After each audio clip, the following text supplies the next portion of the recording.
Learned some things, and I think we got the good batch for today, don't you? I think so. I think we got the good batch for today.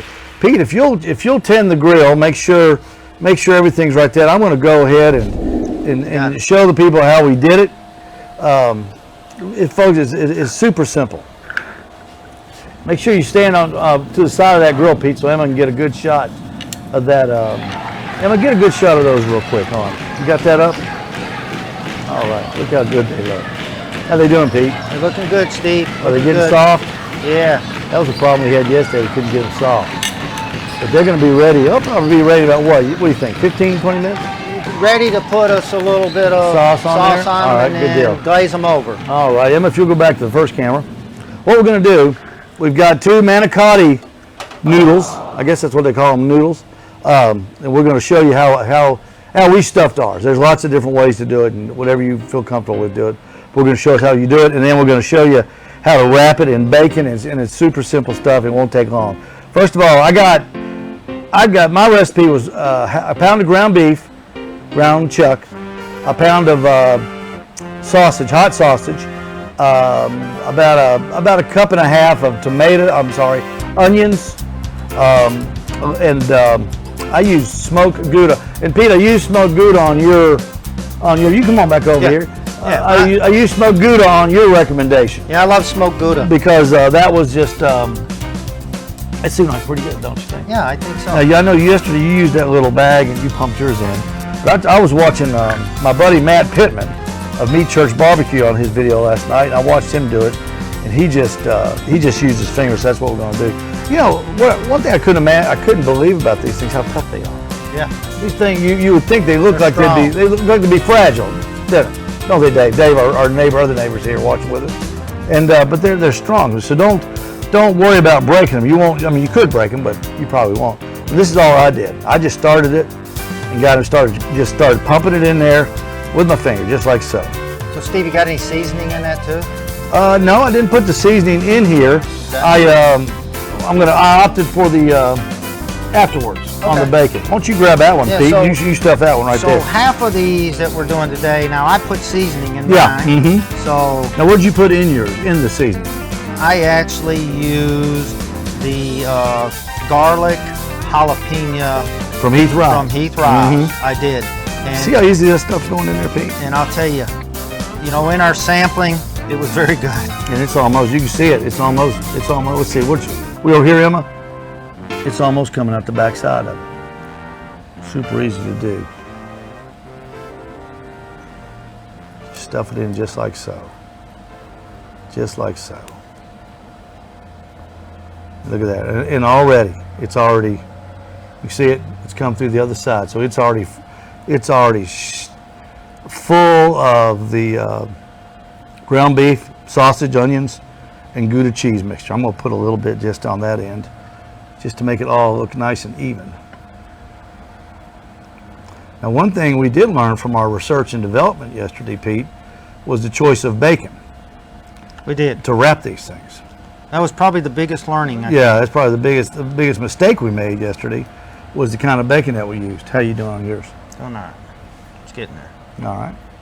I got some heat gloves on underneath. Yeah, yours on. Yeah. It makes it a little harder to stuff them. Pete's going to be running the grill, so we've got some special gloves set up for him. You got it. It's coming out the bottom, Pete. You got it. Yeah, it's there. Yeah, you got it, buddy. You got it. Oh, that's perfect. That's perfect.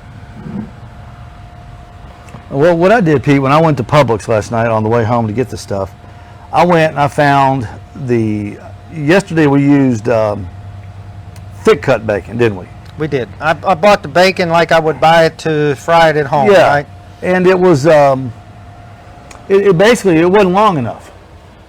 So what I did, I got some cheaper old, I think it's Publix brand, apple smoked bacon. But you see how long that is? See how much longer it is than that one? I don't know if you can see that. Yep. Right there. Let's see. People are on that camera right there. Let's see. There you go. See how much longer that is? That's the one you want. You want that long one to cover up the entire shell. So we're going to use that one, but I think this will work. And this is so easy to do.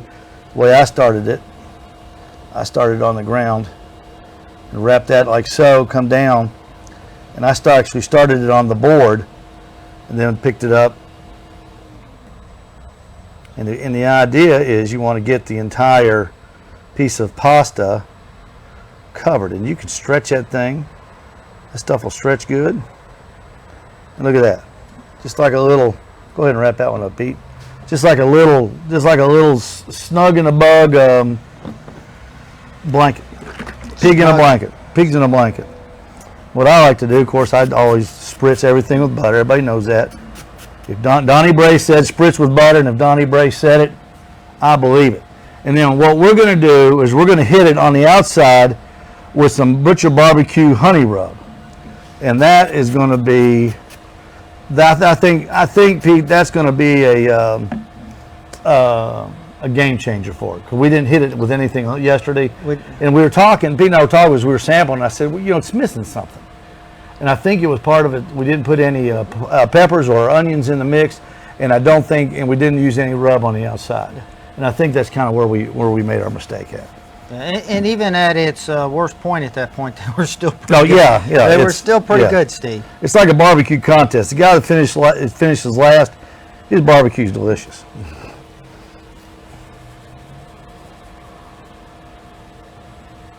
All right, there you go. You want to go stick those just stick those on the grate down there, and we'll cook those. And folks, that's all there is to it. Emma, if you'll go to the first camera, please. You just mix up a big ball of a pound of sausage, any kind you want. I use Jimmy Dean's hot sausage. A pound of ground chuck. I used 80-20. Some people like 90-10. I don't think it's really going to matter that much. About a cup and a half of onions, and I used 8 ounces of smoked Gouda cheese, and I put it in the food processor and got it mixed it up real super fine, Pete, so it would mix up in there really good. And what I did too to make it easier to work with, we let it sit out for about an hour. It makes a difference. Yeah, and boy, it's a lot easier working with a meat that's not so cold. And it just, well, you saw how easy it was to pack. If you just joined us, we're making smoked shotgun shells as we work on. The next 3 weeks we'll be doing tailgate food. And Pete, I couldn't think of a better food than this for the tailgate. You know, there's so many ways to do it, but I'll tell you, my wife's already told me that I'm going to have to make a whole lot of these at home for football season. Yeah, well, you know, I think after you've done a couple. Now, when I was stuffing them last night, I felt a little bit like it was a Martha Stewart moment, you know, just going, yeah, okay, you know, this is going to take a little bit. But I think if you got 2 or 3 people stuffing them real quick, I don't think it won't take long at all. No. And what did we say? There's 14 manicottis to a box, right? Yep. The ones that we bought. So 2 boxes would probably feed 4 people easy, maybe even 5 people. Yeah, they're pretty filling. And actually, you got stuff left over. You could actually, I think we used about a pound of stuff along with the cup of cheese, and actually it turned out pretty much to be. Oh, I could easily do 14 more with what I've got left over. That's